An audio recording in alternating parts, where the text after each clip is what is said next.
అబద్ధం చెప్పేసింది కేతకి పుష్పము. నందీశ్వరుడు ఏం చేశాడు, తొలకాయతోనేమో చూశాడని చెప్పింది, తోకతోనేమో చూడలేదన్నట్టుగా ఊపేసేసింది. సరే విష్ణుమూర్తి ఏం చేశాడు, ఆయన సత్యస్వరూపుడు సత్యసంధానుడు కాబట్టి నేను చూడలేదా అన్నాడు. ఒకే మాట అయిపోయింది, గొడవ లేకుండా అయిపోయింది. వాళ్ళంతా ఊరికి నాటకం కానీ అందరూ ఒకటే కదా, మూడు ఊరికి మనల్ని బదిలించేదాని కొరకు మనల్ని గందరగోళం పెట్టేదానికంతా నాటకం ఆడుతూ ఉంటారు. కాకపోతే సరే అప్పుడు శివుడు ప్రత్యక్షమయ్యి ఏం చెప్పావు, నువ్వు అసత్యం చెప్పి చూడకపోయినా చూసావని చెప్పావు కాబట్టి నీకు ఎక్కడ పూజ ఉండదు, ఆ తర్వాత మందిరాలు కూడా అని శాపం పెట్టాడు. ఆ తర్వాత బ్రహ్మ విష్ణుమూర్తికి ఏం చెప్పావు, నువ్వు సత్యం చెప్పావు కాబట్టి నాతో పాటు నీకు కూడా మందిరాలు ఉంటాయి, పూజలు వగేరా జరుగుతాయి, అర్చనాలు కూడా ఉంటాయి. తర్వాత కేతకి పుష్పం ఏం చెప్పాడు అంటే నువ్వు అసత్యం చెప్పావు కాబట్టి నువ్వు నా పూజకే పనికి రావని శాపం పెట్టాడు. అప్పుడు అన్న వినయం చేసేస్తే బ్రతిమలాడుకుంటే మరి అంత నిగ్రహానుగ్రహ శక్తి కలిగిన వాళ్ళు కదా పెద్దవాళ్ళంతా కూడా, సరే పూజకేం పనికిరావు కానీ అలంకారం చేస్తే మంటపం పోయినా అక్కడ ఇక్కడ ఉగ్రేశ్వర స్వామి పెట్టారే, అట్లా నా ఆ రూపంలో నా దగ్గర ఉంటావు మళ్ళీ అనుగ్రహించాడు. సరే ఉంది కదా గోదానం, తలకాయతో అబద్ధం చెప్పావు, తోకతో నిజం చెప్పావు కాబట్టి తోకకు పూజ చేసి నీకు ఏది దానం చేస్తేనే నీకు గోదాన ఫలం దొరుకుతుంది అని అప్పుడు ఆ రూపంలో ఇచ్చేసేస్తారు. అందుకడికే బ్రహ్మ హరిశ్చ భగవాన్ ఆద్యంతం నోపలబ్ధవాన్, వాళ్ళిద్దరే ఆది అంతాలను తెలుసుకోలేదంటే తతో అన్యేచ సురాహ, వాళ్ళు అసలు పెద్ద సృష్టికి పోషణకర్తకి వాళ్ళు ఆదికర్తలైనప్పుడు వాళ్ళే తెలుసుకోలేనప్పుడు మిగతా మధ్యలో ఉన్న దేవతలు ఏమైనా తెలుసుకోగలుగుతారా? తెలుసుకోవాలి. అందుకొరకే తస్మాత్ అనంతోహమి తీరిత, అందువల్లనే నన్ను అనంతుడు అనే భావం చేత తీరిత అంటే చెప్పబడుతున్నాను. చెప్పేది ఏంటంటే ఏ శాస్త్రమైనప్పటికీ ఏ గీత అయినప్పటికీ ఒకే విషయాన్ని రకరకాలుగా సాధకుని యొక్క ఆంతర్యాన్ని గుర్తించి సాధకునికి బోధపడేదానికి రకరకాలుగా బోధించడానికి కారణమవుతుంది.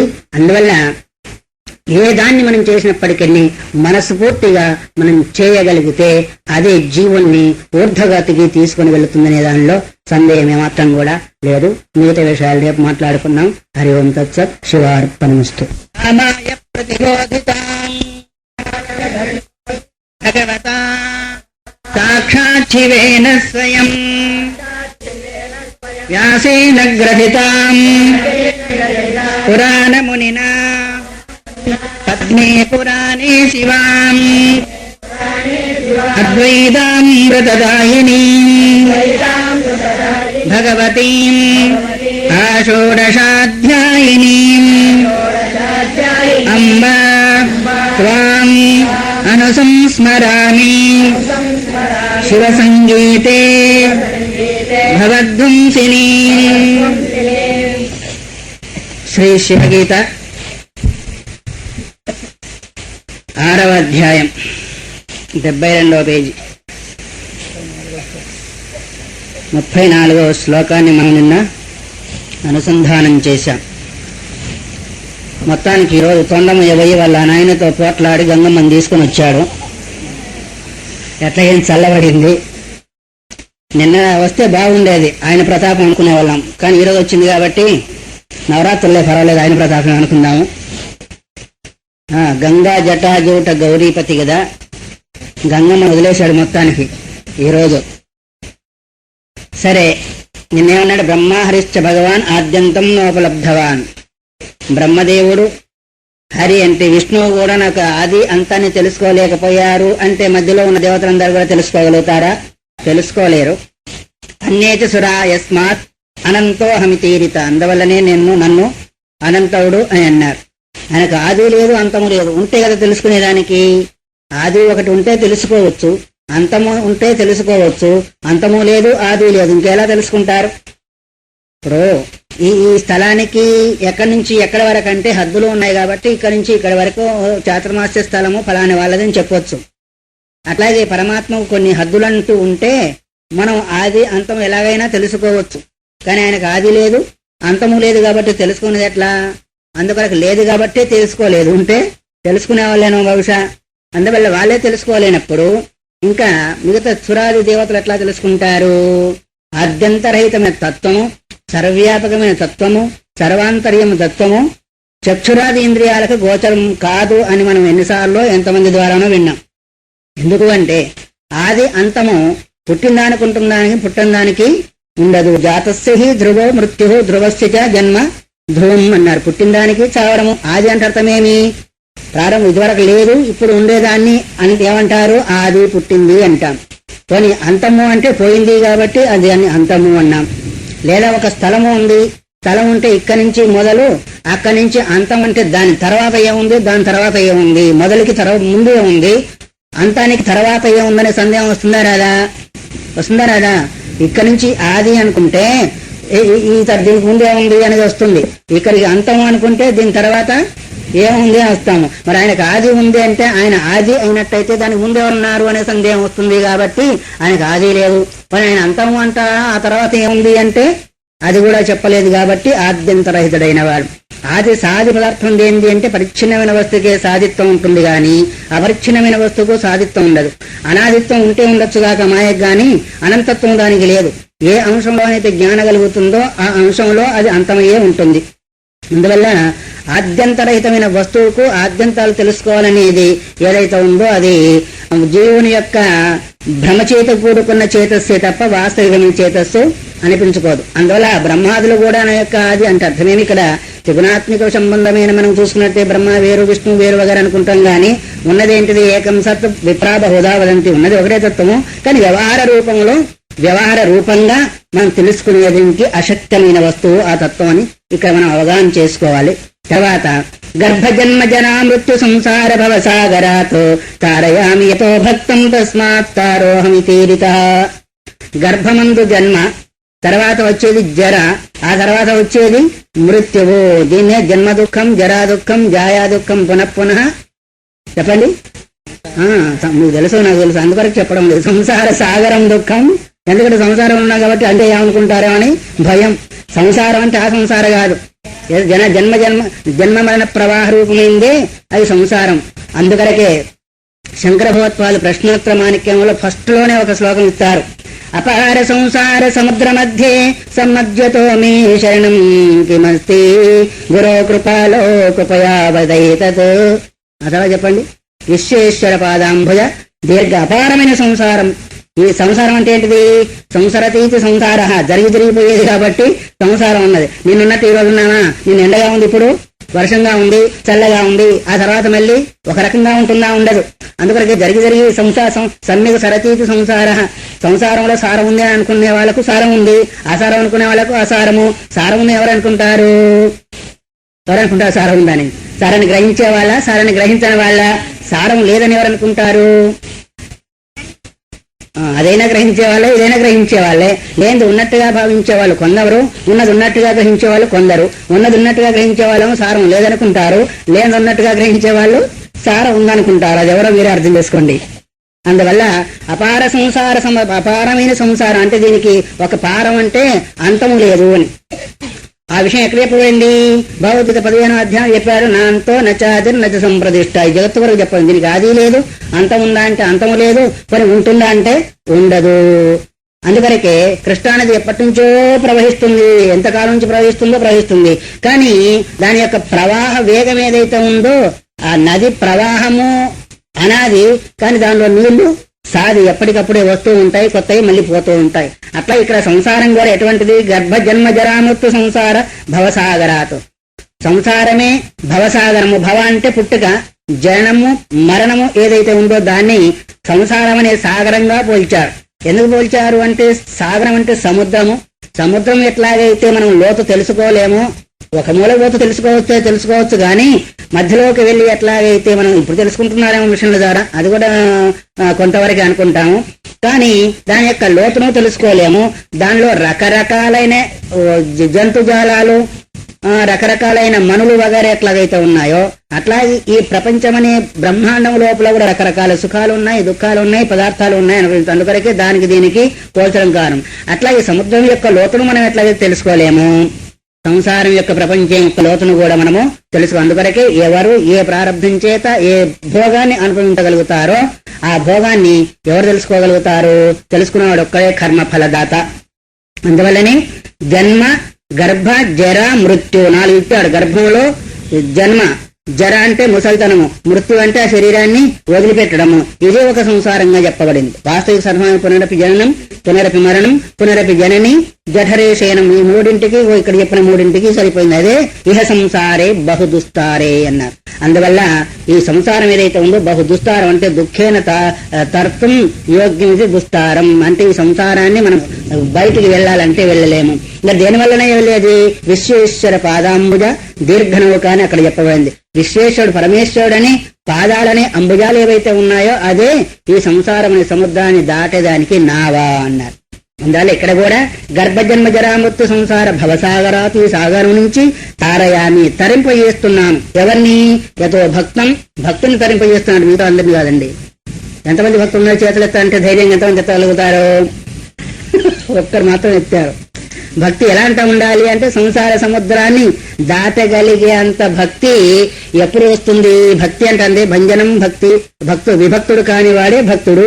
విభక్తుడు అంటే అర్థం ఏమి? ఆయా పదార్థాలపైకి వెళ్లే మనస్సును అలానే వెళ్ళనివ్వకుండా అది విభక్తి అంటారు. ఆ తర్వాత తానుగా ఉండేదానికి ప్రయత్నం చేసేది ఏదైతే ఉందో అతన్ని భక్తుడు అన్నాడు. అందుకని భక్తి యొక్క నిర్వచనం చేస్తూ మోక్ష సామగ్రి లోపల భక్తిరేవ కరీసని ఆ భక్తి యొక్క నిర్వచనం చెప్పాడు. సత్స్వరూపానుసంధానం భక్తిరీతి అభిధీయతే. ఎవరైతే స్వరూపానుసంధానం కొరకు మాత్రమే ఇంతవరకు చెప్పారే భారతీదేవి గారు, ఏమైనా గానీ గాక నేను ఇక్కడే ఇహై వాసనే శరీరం సృష్యతు అని బుద్ధ భగవానుడు అన్నట్టు ఇక్కడ ఈ శరీరము సృష్టించిపోవుగాక నశించిపోవుగాక ఆత్మబోధ కలిగే అంతవరకు నేను లేవను అని ఎట్లా ఏదో పట్టుదల పెట్టారో అలాంటి పట్టుదల ఏదైతే ఉందో ఈ భవసాగరం. అందుకొరకే ఇది శ్రీకృష్ణ రుక్మిణి సంవాదం అని కృష్ణ భగవంతుడు రుక్మిణీదేవికి బోధించిన బోధాది. ఇల్లుగాలుతునుండ ఇంటిలోని మనుజుడంత తీవ్రము బయటికేగ గోర్వు ఘోరకానంబున దారి చెప్పిన నరుడు ఎంత తీవ్రము మార్గమెరుగ గోరు. ఇంకా పైకి ఉందని కొన్ని శ్లోకాలతో పద్యాలతో చాలా అవుతుంది. చుట్టూ ఇల్లు తగలబడింది అనుకోండి, మధ్యలో తాను ఉన్నాడు. అప్పుడు ఏం చేస్తాడైనా? ఎప్పుడెప్పుడు ఎలా బయటపడతా అనుకుంటాడా లేదా? మనమైతే పోతే పోయినలే ఈ గొడవ పోయింది అనుకుంటాం. అనుకోం ఎవరు కూడా అట్లా అంటాం. కానీ చావనే రాదని కష్టం వచ్చినప్పుడు అనుకుంటాం. కానీ చచ్చని ప్రయత్నం చేస్తారు. ఎవరు చావమంటే చావరు. ఇల్లు వాలుతుందా ఇంటిలోని మన వీళ్ళు ఎంత తీవ్రంగా బయటికి ఎగగోరు. చుట్టూ నలువైపులా కూడా ఇల్లు తగలబడింది అనుకోండి, ఆ మధ్యలో నుంచి బయటికి ఎలా అని బయటకు వెళ్ళాలని తహతలాడుతున్నాడో ఘోరకానంబున ఘోరారణ్యం లోపల దారి తప్పిపోయి ఉన్నాడు. చీకటైపోయింది, సంధ్యాసం అయిపోయింది, పెద్ద బులు సింహాలంతా కూడా అరుస్తున్నాయి అనుకోండి. ఆ సమయంలో ఎట్లాగా దారి ఎక్కడిని వెతుకుతూ ఉంటాడో అలాంటి తీవ్రమైన వాడి కలిగిన వాడే నిజమైన భక్తుడు సాధకుడు అని చెప్పాడు. ఇంకా కొన్ని ఉపమానాలు ఉన్నాయనుకోండి. అట్లాగే రామకృష్ణ పరమహంస ఏం చేశాడు? సాధన గురించి చెప్పబోతూ ఆయన ప్రయోగంగా చూపించాడు. స్నానానికి భక్తులను తీసుకుని వెళ్ళి ఆ స్నానం చేసేప్పుడు ఆయన మునిగితే అట్లాగే ఏం చేశాడు? లోపల అంచిపెట్టాడంట. అంచిపెడితే ఎంతసేపు ఉంటాడు లోపల? స్నానం చేసేవాళ్ళు ఎంత ప్రాణాయం కలిగిన వాళ్ళని ఎప్పటికీ 5 నిమిషాలు 10 నిమిషాలు అనుకోండి. 5 నిమిషాలు 10 నిమిషాలు ఈ రోజులు ఎవరు ఉండేవాళ్ళు లేరు. ఆయన బయటికి రావాలని తడబడతా ఉంటాడు లేదా? నాయన అలాంటి భక్తి ఉంటే ఆయన నువ్వు చూడగలుగుతా ఉన్నారు. కాబట్టి అలాంటి భక్తు వాళ్ళని మాత్రం నేను తరింపజేస్తున్నాను అన్నాడా? నువ్వు ఏ కొంచెం భక్తి ఉన్నప్పటికీ తరింపజేస్తాడా? ఏదైనా ఉండని కాక మొత్తానికి విభక్తి అనేది లేకుండా ఉంటే అదే నిజమైన భక్తి. విభక్తి ఏంటిది? చూసిందల్లా నాకే కావాలంటుంది మనస్సు.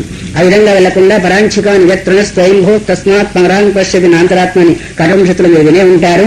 బయట ప్రపంచాన్ని బాగా అలవాటు చేసుకున్న మనస్సు ఆ విధంగా విభక్తి ఒక్కొక్క దాని యందు విభక్తి అంటే ఏంటిది? విడిపోతుంది. ఉదయం నుంచి సాయంత్రం వరకు ఎన్ని రకాలుగా విడిపోయింది మనం లెక్కగట్టగలమా? ఇది చూసాం, ఇంకోటి విన్నాం, తిన్నాం, చేసాం, అన్ని రకాలుగా విడిపోవడమే. అది కాకుండా ఏకచిత్తంతో ఏకాగ్రంతో ఒక్క దగ్గర కూర్చోవడం ఏదైతే ఉందో అదే నిజమైన భక్తి అన్నారు. అలాంటి వాళ్ళు ఏదైతే ఉందో తారయామి యతో భక్తం తస్మాత్ తారో అహమి తీరత. అందువలనే నన్ను తార అనే శబ్దం చేత భక్తులు తారయతీతి తార అనే విషయం చేత ఈ విధంగా చెప్తూ చతుర్విధేషు దేహేషు జీవత్వేన వసామ్యహం సూక్ష్మో భూత్వా చరుద్దేశే యత్తూక్ష్మ ప్రకీర్తిత. నాకు సూక్ష్మ అనే శబ్దం కూడా వచ్చింది. భగవంతుడికి నామాలు ఎట్లా వచ్చినాయి అంటే 1000 నామాలు కావచ్చు, సహస్రనామాలు కావచ్చు, 10,000 సహస్రాలు కావచ్చు.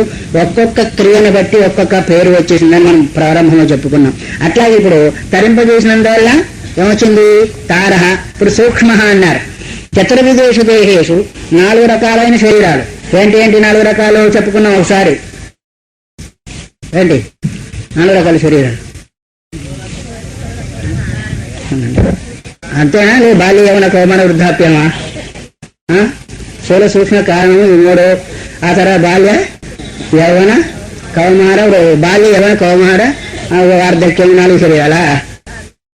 మేము ఫస్ట్ లోనే అగస్తుడు చెప్పినట్టు చెప్పుకున్నాము. ఏంటి ఉద్భిజము, అండజము, స్వేదజము, జరాయుజము, ఇవి 4 రకాలైన శరీరాలు. మనం ఎప్పటికప్పుడే పూర్వకాలం వ్యాసాస్త్రంలో ముగ్గుల సుబ్బమ్మ గారని ఉంటుండే మా దయాబమ్మ గారు తెలుసు బాగా, అంటే నోటివాడు కాబట్టి. ఎంత బాగా ముగ్గులు వేసేవాళ్ళు అంటే అంత చక్కని ముగ్గులు ఇంకెవరు వేరే ఈ కాలంలో. ఈ కాలంలో అసలు ముగ్గులు ఎక్కడి రంగులు వేసుకోవడమే కదా, చాకు పుస్తకం గీసేసుకోవడమే. వేసుకోవడానికి ఒక రోజు ఏం చేసిందంటే బాగా ముగ్గులు వేస్తున్నారు, స్వామివారు వస్తున్నారు చూసేసి బాగా ఆనందిస్తాం ఉద్దేశం వేసుకుంటూ పోయి వెనక కొంచెం కూడా కనిపించలేదు. అసలు విషయం ఏంటంటే ఆ రోజు చీర కింది కట్టుకుంది, ముందు వేసుకుంటా పోతాం వెనుక తుడుచుకుంటా వచ్చేసి ఆ భయంతో పాపం చూసే వరకు ముగ్గులు ఎంత బాగున్నాయో చూస్తాను పోయేవారికి ముందు అంత దూరం పోయింది, వెనక చీర కొంగు వేలాడబడింది, చూడలే మొత్తాన్ని రుద్దుకుంటూ వచ్చేసేసింది. దానివల్ల పరిశ్రమే మిగిలింది కానీ ముగ్గులే ఉన్నాయా? అట్లాగే మనం వింటున్నాము, ముగ్గుల సభ్యులు మాదిరిగా మర్చిపోతున్నాం. 4 రకాల శరీరాలు మనకి ఇంతవరకు రాలేదంటే ఇంతకాలం నుంచి ఏమిన్నట్టు కనీసం 2.5 మాసాలు గడిచిపోయింది. అటు అమ్మగారు చెప్తున్నారు, అటు స్వామివారు చెప్తున్నారు, ఇటు నేను చెప్తున్నా, ఇటు ఆత్మాను స్వామి చెప్తున్నారు. 4 రకాల శరీరం అంటే చెప్పండి: ఉద్భుజము, స్వేదజము, అండజము, జరాయుజము. ఒక రోజంతా జరిగిపోయింది మన ఉపన్యాసం. సరే, మొత్తానికి చతుర్విజ ఈ 4 రకాల్లోనే మళ్ళీ 84 లక్షల రకాలైన శరీరాలు. కాబట్టి అసలు ఉన్నాయి 2 ఒకటి చరము, అచరము రెండవది. చరాచరము 2 చెప్పుకున్నాము, 2 మళ్ళీ 4 మళ్ళీ 84 లక్షల రకాలు. అందులో అన్ని రకాల శరీరాలలో జీవత్వేన వసామ్యహం, జీవరూపంలో నేను నివసిస్తున్నాను. హృద్దేశే అర్జున తిష్టతి, హృదయ దేశంలో. దీని యొక్క ఏంటిది విస్తృత విచారణ ఏదైతే ఉందో జీవగతి నిరూపణ యోగం అని మన ముందు వస్తుంది. ఎప్పుడు 9వ అధ్యాయం 10వ అధ్యాయం ఉంది, దాన్ని విస్తారంగా వస్తుంది. ఎక్కడ ఉంటాడు జీవుడు, మళ్ళీ ఎలా వస్తాడు, ఎలా ఆయా లోకాలు పోతాయని విస్తారంగా వస్తుంది. అక్కడ విచారిద్దాము. కాబట్టి దేహేషు జీవత్వేన వసామ్యహం సూక్ష్మభూత్వాచ హృద్దేశే, సూక్ష్మ కల్పిత సజీవో సచాంత్యాయ కల్పితే. వెంట్రుక ఉందనుకోండి, ఆ వెంట్రుక యొక్క చివరి భాగాన్ని ఒక 100 ముక్కలు, చివరి భాగానికి ఇంటి ముక్కలు కాదండి, ఈ చివరి భాగాన్ని వెంట్రుక తీసుకున్నాం అనుకోండి, వచ్చింది. ఈ చివరి భాగాన్ని 100 ముక్కలు చేయగలుగుతామా? చేశామే అని అనుకోండి. కల్పితస్య అన్నారు, కల్పన చేయి. మళ్ళీ ఒక్కొక్క ముక్కలు 100 ముక్కలు వేస్తే ఎంత భాగం ఉంటుంది? తాటికాయంత. అసలు కనిపించదు. అసలు వెంటనే యొక్క చివరి భాగాన్ని 100 భాగాలు చేయలేము. మళ్ళీ ఒక్కొక్క భాగంలో మళ్ళీ 100 భాగాలంటే అసలు మనకు కనిపించదు. అంత భాగం ఏదైతే ఉందో దాన్ని దహరాకాశం అన్నారు.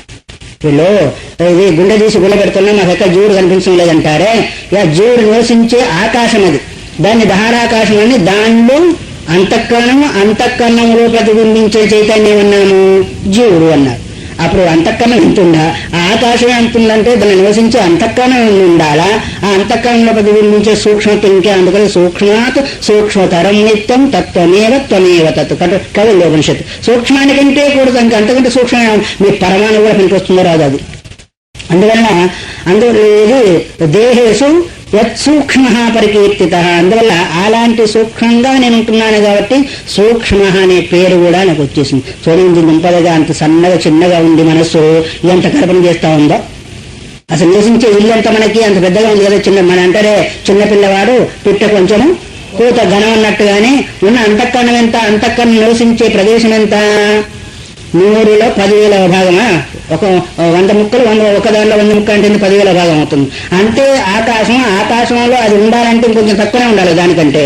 ఇప్పుడు ఇది మనం దీనిలో కూర్చోవాలంటే ఇంత వెడల్పున్న దానికి ఇంత కూర్చోగలుగుతామా ఈ స్టేజీ?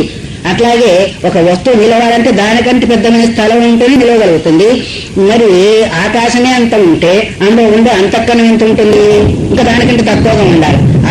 అందులో ప్రతిబింబించే చైతన్యం ఇంకా తక్కువగా అనిపిస్తుంది. కానీ అంతఃకరణం అంత తక్కువైనప్పటికీ ఎన్ని పెద్ద పెద్ద పనులు ఆలోచన చేస్తూ ఉందో, కొన్ని కోట్ల జన్మలకు తరగని సంకల్పాలతో ఉంటుంది. సచ అనంతాయ కల్పతే, అంత సూక్ష్మంగా ఉన్న అనంతమైన నాటిని కల్పన చేస్తూ ఉంటుంది, పొందుతూ ఉంటుంది. అందుకనే అనంతమైన జన్మలు కూడా వచ్చేదానికి కారణం. అందుకొరకే దానిలో వసాన్యం ఉంటున్నాను కాబట్టి నన్ను ఏమన్నారు, సూక్ష్మ ప్రకీర్తిత, నేను సూక్ష్ముడు అని లోకమంతా కూడా వేదాలన్నీ కూడా కీర్తన చేస్తూ ఉంటాయి. మహాతపసి మగ్నేభ్యో భక్తేభ్యో యత్ ప్రకాశయే విద్యుద్వదతులం రూపం తస్మాత్ వైద్యుతం అస్మ్యహం. ఇంకోటి వైద్యుతం అనే శబ్దం ఎట్లొచ్చేసిందో చెప్తున్నారు.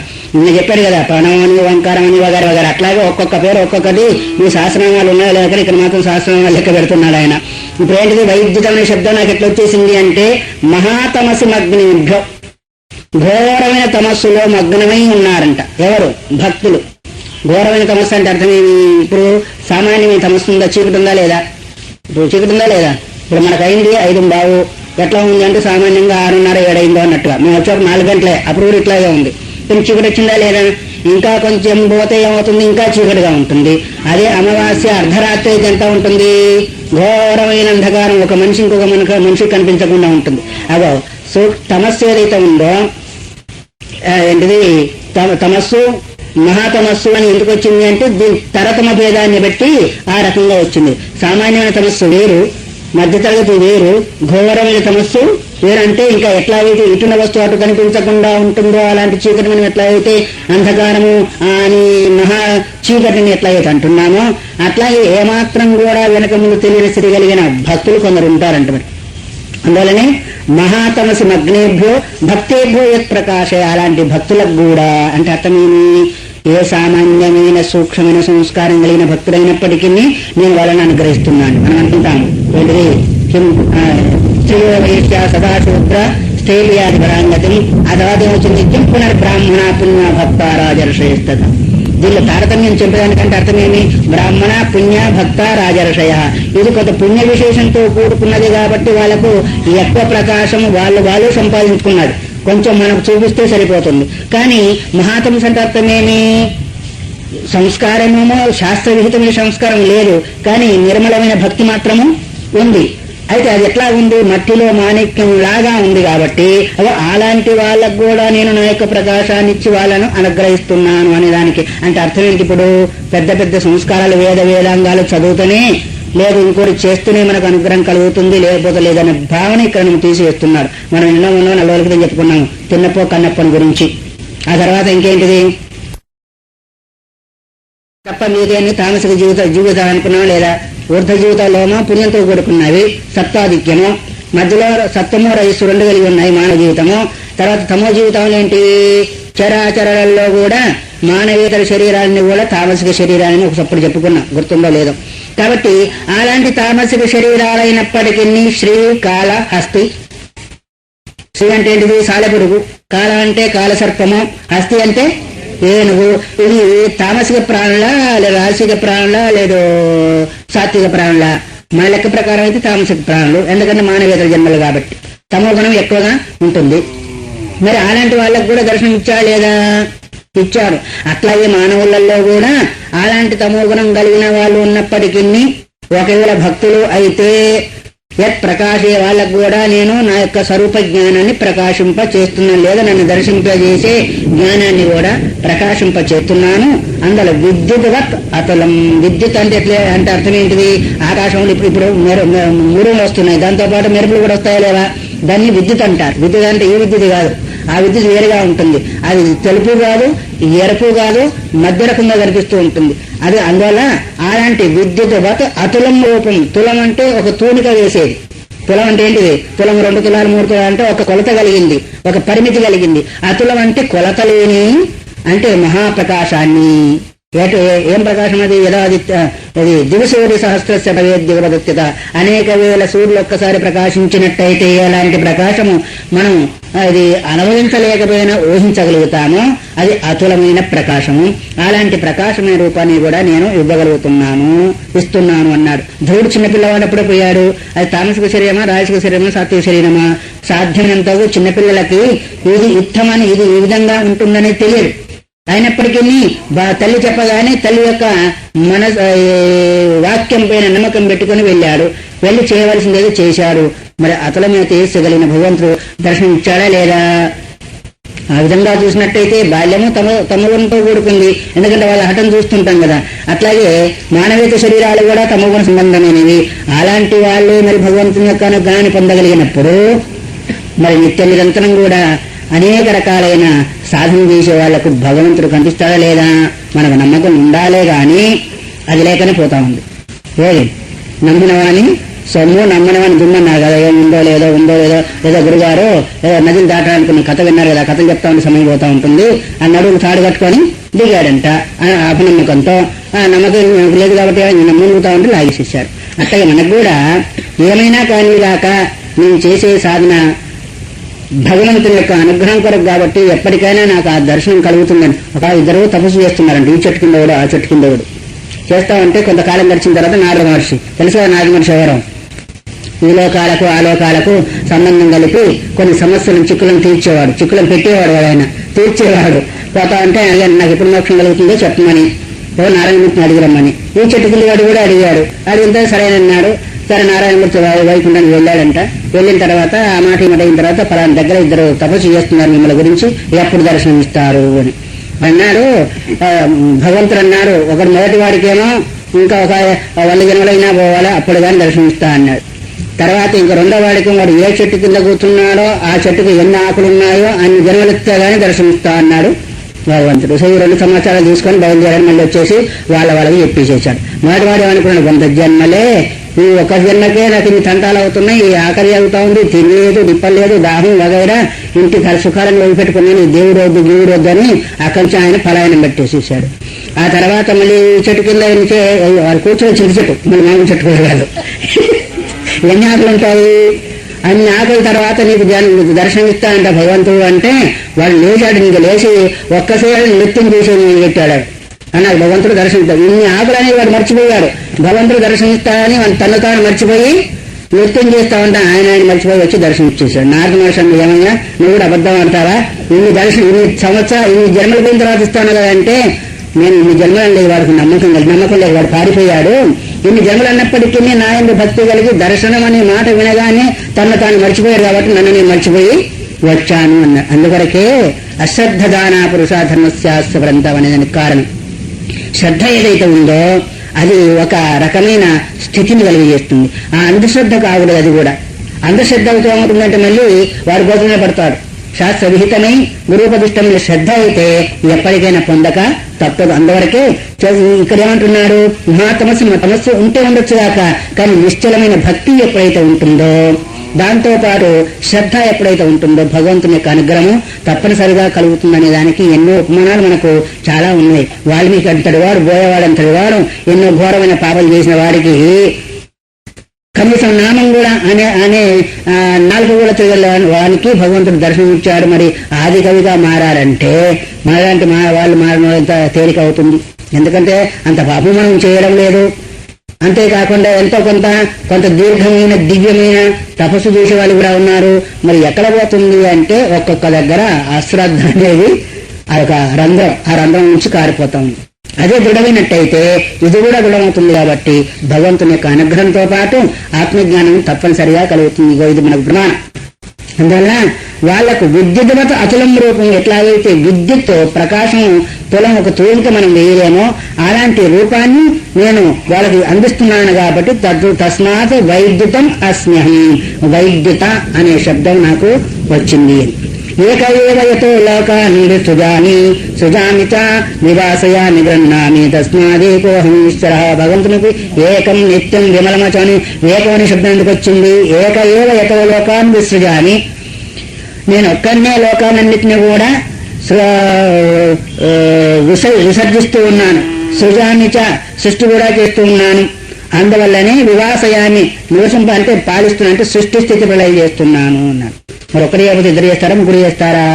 ఒక్కడంటే ఇక్కడ అర్థం ఏంటంటే మామూలు గుడ్డలు వేసేవాడు, కుండలు వేసేవాడు మనం ఏం పని చేసినా ఏంటిది కరణాలు కార్యకారణ రూపంతో ఆయా వస్తువులు మనకు సహకారం కావాలి.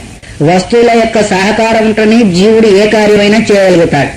వస్తువుల యొక్క సహకారం ఉంటేనే జీవుడు ఏ కార్యమైనా చేయగలుగుతాడు. ఆఖరికి శరీరం యొక్క సహకారం ఉండనే ఉందనుకోండి, ఉపాదాన కారణం లేకపోతే వస్తువులు తయారు చేయలేడు. కానీ అలాంటి ఉపాదాన కారాలతో నిమిత్తం లేకుండానే ఏక ఏవ తనకు తానే సంకల్ప మాత్రం చేతనే సృష్టి స్థితి ప్రళయాలు చేస్తున్నాడు. కాబట్టి ఆయన ఏమన్నాడు, తస్మాత్ ఏక అహం ఈశ్వర, నేను ఒక్కనే ఈశ్వరుని అంటే సర్వశాసనకర్త అని, సంస్థాన్ని శాసించేవాడు అంటే ఆకృతి కలిగిన వాళ్ళు